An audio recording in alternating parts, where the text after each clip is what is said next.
Hello, welcome to Dr. Sam's Anatomy classes. I'm Dr. Azmi Mohsin. I'll be continuing my lecture on this sensory areas of the cerebrum, and here I'll be teaching about the clinical aspects, the clinical anatomy related to the lesions of these sensory areas. Okay. So, in this we're talking is about the lesion of the first somesthetic area. Somesthetic area is primary sensory area, that's post central gyrus, and that's area number 3, 1 and 2. So in case it was receiving all type of sensations from the entire body, including the neck and face and the head region, and mainly from the contralateral half of the body, and the chief afferent center was the in ventral nucleus of the thalamus. But those that from thalamus, these fibers were not only reaching to this postcentral gyrus, they were also some sensory fibers reaching those fibers from the lateral posterior inferior nucleus thalamus was like general sensation fibers leading there. They will reach also to area number 5 and 7, also to secondary sensory areas. So that means if there is a lesion localized to this area 3, 1 and 2, there will be not complete loss of sensations on the opposite half of the body, right. So that's the purpose of making you understand that a crude form of awareness will persist for sensations of pain, heat, cold on the opposite side of lesion.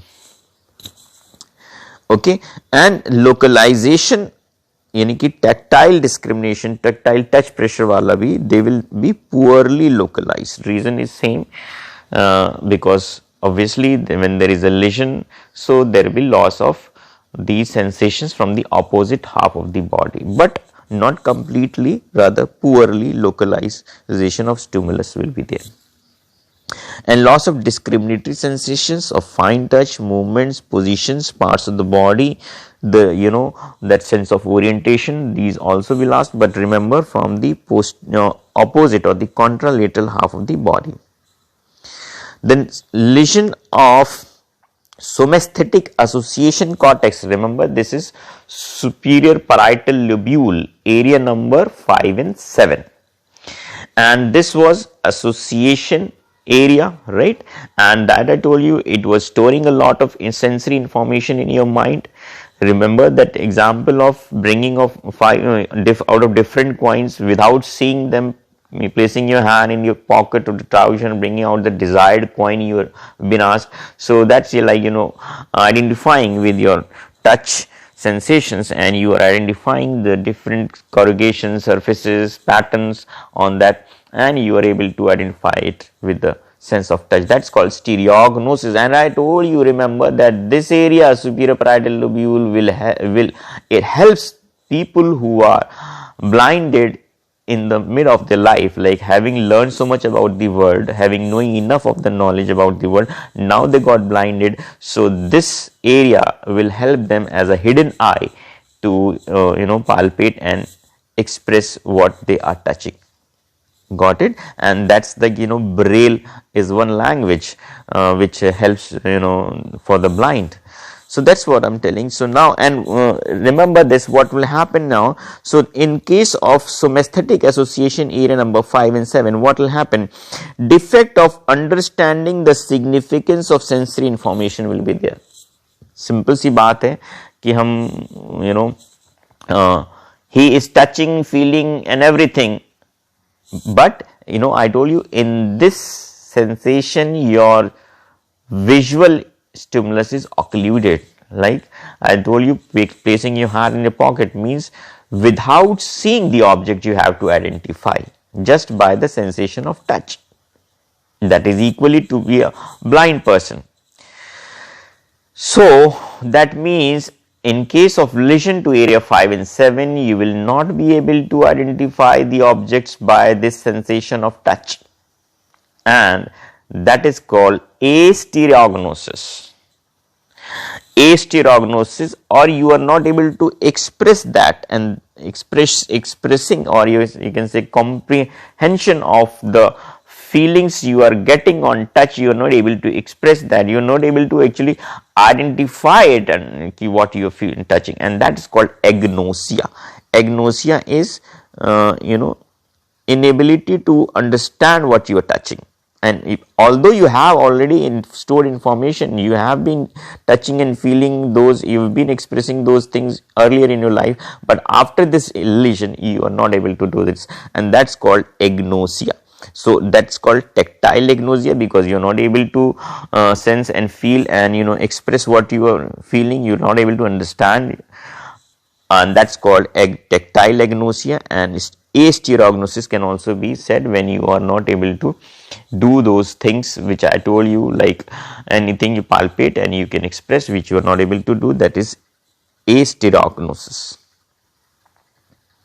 Then lesion of primary visual area number 17, right? Area number 17, I told you, from the LGB.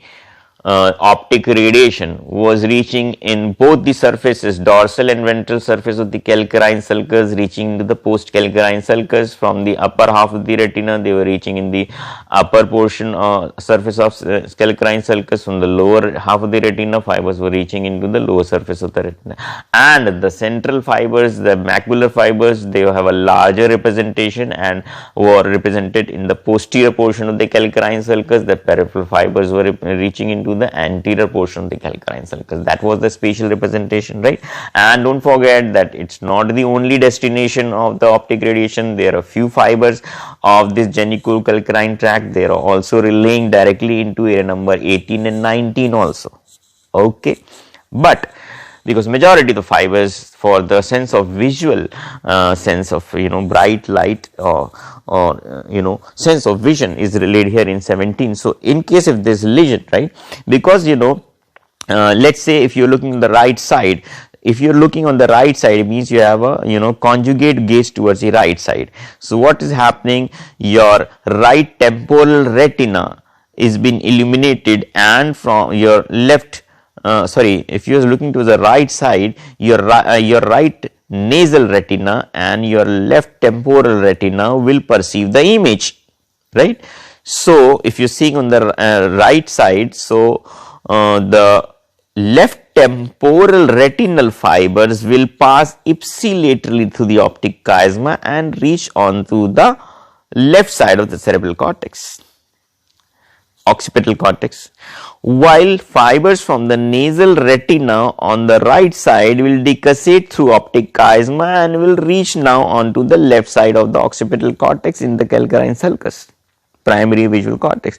Means your left cerebral hemisphere or the left occipital lobe or the left primary visual cortex sees the images of the right side of your visual field, while the the right calcarine sulcus, the right primary visual center 17 area visualizes what the images are being formed onto the basically what you are seeing is on the left side of your visual field. Got it? So means these centers, these visual centers control what you see in the opposite half of the visual field. Got it? So if there is a lesion like on the whatever side, there will be a contralateral hemianopia. Got it? So lesion of vision in the visual field of the opposite side, and that is called homonymous hemianopia. Got it? And if there is a lesion of 18 and 19, then what will happen? Visual agnosia. I told you before also, right? This is visual agnosia, means you have a saved memory of images. Now if this is damaged, you may not be able to identify your relatives, you may not be able to identify your friends or the celebrities you have been identifying with previously. You will not be able to find, or maybe like whatever written things or the orientation will be lost because you are having this problem of visual agnosia. And because of this, let me tell you, there will be a defective speech also. You cannot, while reading a book, you will not be able to read, right? Because visual stimulus you will not be able to comprehend, and accordingly you speak. So that will be called, I'll tell you about all in detail about the speech, because that's a big topic. I'll not do it here, right? So if your visual impulses are lost basically, and you are shown an object and you are asked to tell about it, you start speaking irrelevant things, right?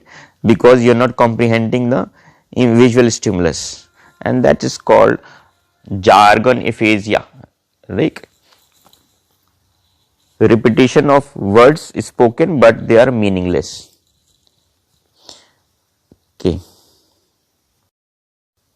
Okay, so we are talking about area number 41, 42. That's primary auditory area. So if lesion, there's a lesion in this area, now what will happen? As I told you before, that the entire pathway, auditory pathway, was conveyed by the help of 5 order neurons, right? So this auditory radiations reaching from MGB to area number 41, 42, although few of the auditory radiations reach to area number 22 also, association auditory area.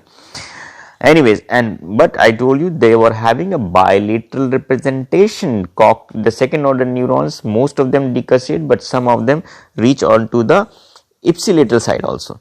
So because of bilateral representation, important is that this has a bilateral representation, the auditory pathway. So there will not be a complete deafness, right? So what will happen, it will cause to unilateral lesion. Let's say if there is a unilateral lesion of area number 41, 42, right? So that person will be able to hear normally, of course with the opposite ear, but with the same ear also he will be able to listen perfectly, right?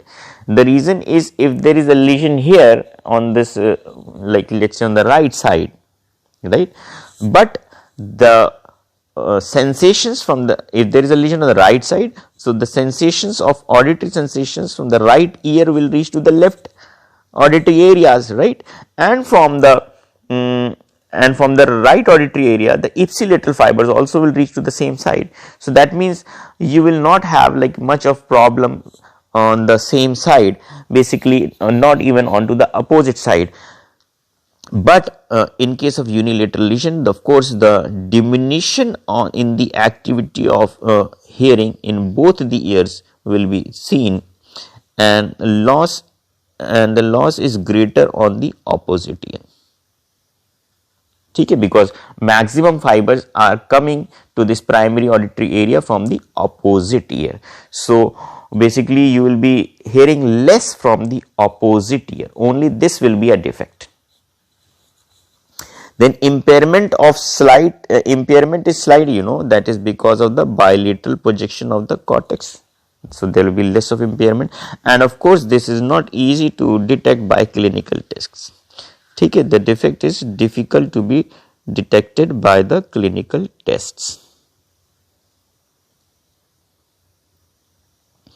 Now about the lesion of auditory association area, that is posterior to the gyrus of, posterior to the transverse temporal gyrus.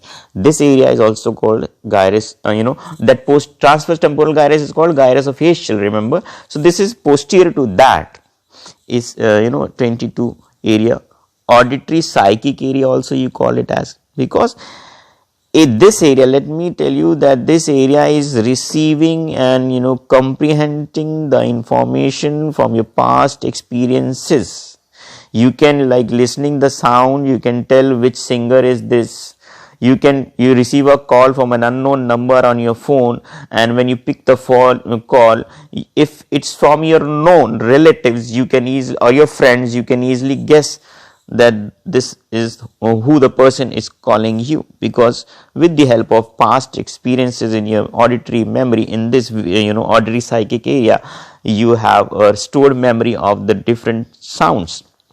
One thing is this, Then here it's the comprehension of the sound you are listening, means like the commands. If somebody asks like what is your name of your father, so that means you are able to comprehend what the question is being asked. So all this is being happening is this area number 22, that is auditory psychic area. So what will happen, obviously, if there will be an injury, there will be interpretation of the sound is lost. You will hear, of course, whatever is being said, but you will not be able to comprehend it, or you will not be able to interpret it. Now see what will happen if you are not able to interpret it, but a question has been asked to you, right? So what will you answer now? If like they say, tell me how was your experience, how was your day yesterday? So he has listened to it. Now if he starts describing it, basically he hasn't got the question, understood the question, because of the problem in understanding is like, auditory impulses lies here in 1822. So he will start speaking because Broca's is fine, 44, 45. Like inferior frontal gyrus, these areas are working fine, 41, 45. So he will start speaking because he haven't understood the question, he is not able to comprehend the question. So he will, but to give an answer, he will start speaking out. But what he will speak out, he will himself know what he is speaking out. So he will continuously keep speaking out, but his language will be fluent and sharp and clear cut. There will be no problem in his speech. But now the examiner will not be able to understand what he is saying, because examiner is getting to hear the words which are something abstract words. He may himself have, he may start in even originating, creating new words. So that type of speech is called Jagron aphasia. Okay. So Jagron aphasia is when you speak that is meaningless, and the reason is you are not interpreting the question which is being asked. Okay, so that was about the lesion of auditory association areas. And because this Wernicke's is still a problem, as I told you that Wernicke's have been written differently in different books. Let's discuss Wernicke's area. Because this area number has not been clearly given, some say it's 39, some say it is 40, some say it is 22, right? You might even find some saying it as 21. So let's discuss about Wernicke's area. So as I told you, area number 2 is audio psychic area.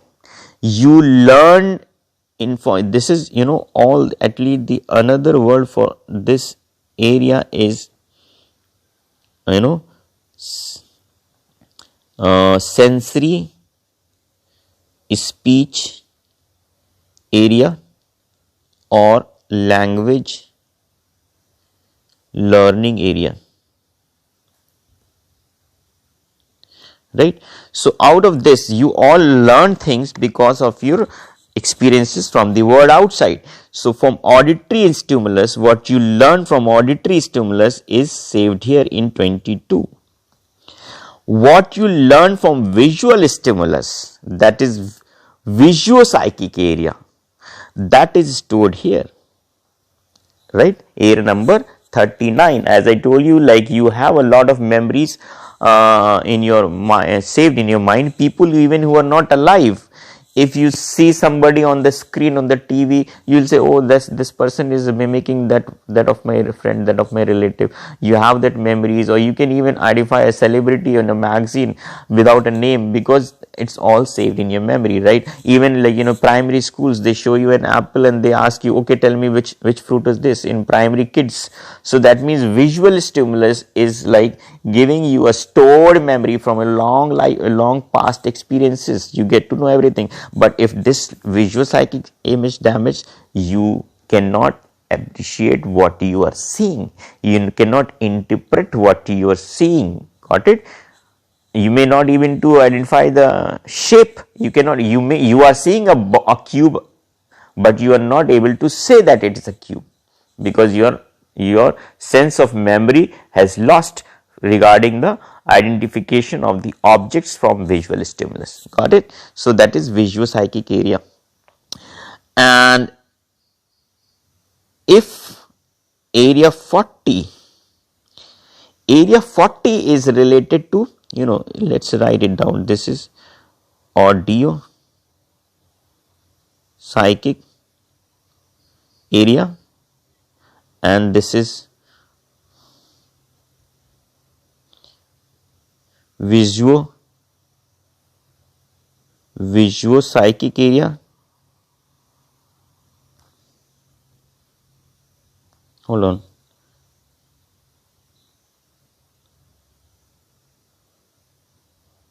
This is visual psychic area, and this area 40, you remember, this is pre-marginal gyrus, this was angular gyrus. So at area number 40, which is represented the angular gyrus, here it's like, what is stored? It's learning. What type of learning? Without auditory or without visual aids, like mathematics, calculation, without auditory, without stimulus. Like, some, of course, mathematics you may do with the help of visual stimulus also, seeing on the screen. You may calculate by hearing also, but leaving 39 and 42. Now think about a person is adding something without, sitting alone, imagining and calculating, right? You can calculate some of your calculations without auditory and visual, closed eyes, without anybody talking, you can calculate, right? So that's like calculative memory is also stored here, mathematics is also stored here, and this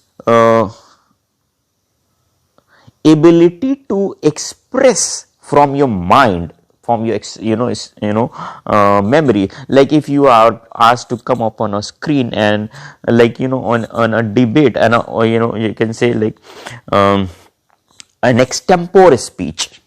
Suddenly you are asked to come on this stage and say a few words about some special topic. So now no auditory stimulus has been given to you regarding the direct question. There is no visual command. Now you have to speak upon a topic. Now what you are speaking is just from your right, from area number 40, right? What are you thinking, what you're about the topic that you are speaking is from area number 40. So ultimately all this together, like, and yet tell me that some authors have included area number 22 to 21.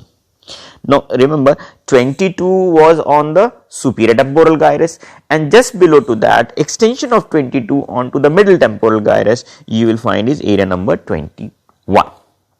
So ultimately this all is a part of vernix. Vernix is sort of language learning area. Language is two types, written language and spoken language, both. And all this will be connected, actually there is less of space,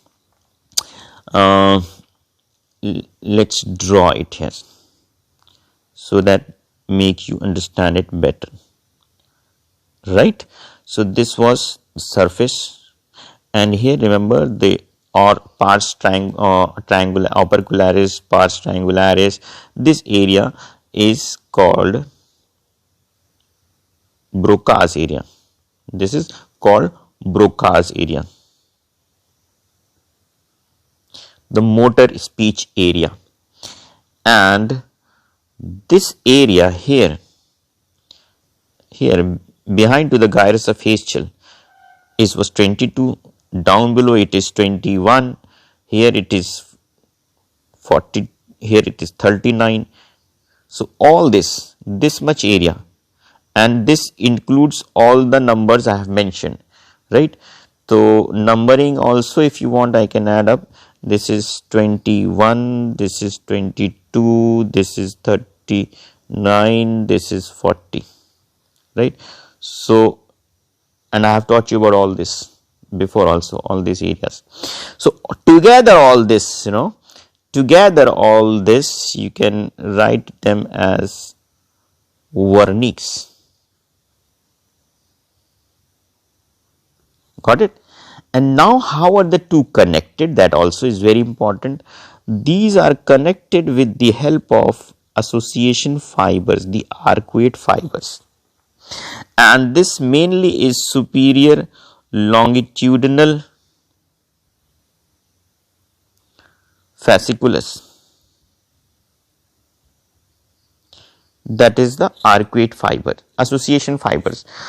So now if any of this lesion happens here in vernix, any sort of lesion, either visuopsychic, either audiopsychic, or area number 40, that is like learning memory, mathematic calculation, and your past memories.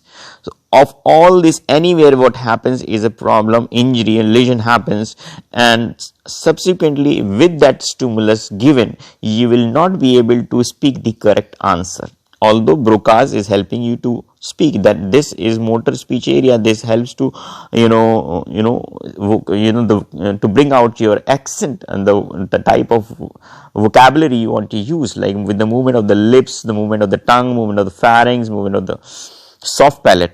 So if this is working fine, this is not working, so what will happen, you will start speaking, but what you are speaking you yourself not know, and the other person will not be able to listen, understand what in, or comprehend what you are speaking, and that is called Jagran aphasia, and it's a conductive aphasia because of loss of conduction. Similarly, if Broca's is if there's a damage here in Broca's and this is all fine, right, if this is all vernix is very good functioning, but if such a person which has a defect here in area number,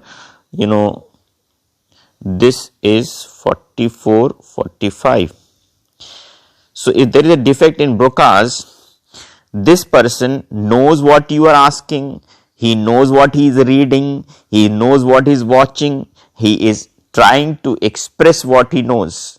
But unfortunately, he will not be able to speak out because of defect in Broca's, and such a person will be hesitant to speak. Important is that such a person will be hesitant to speak because he knows because his comprehension is fine, all these centers are working fine, so he knows what he is speaking, he knows what the question has been asked, and he also knows that he speaks which is incorrect, what he speaks out is not clearly audible, so he is basically hesitant to speak. Person with Broca's defect will be having hesitance in speak, and his voice will be distorted. Got it? So that type of is called expressive aphasia. This is called expressive aphasia.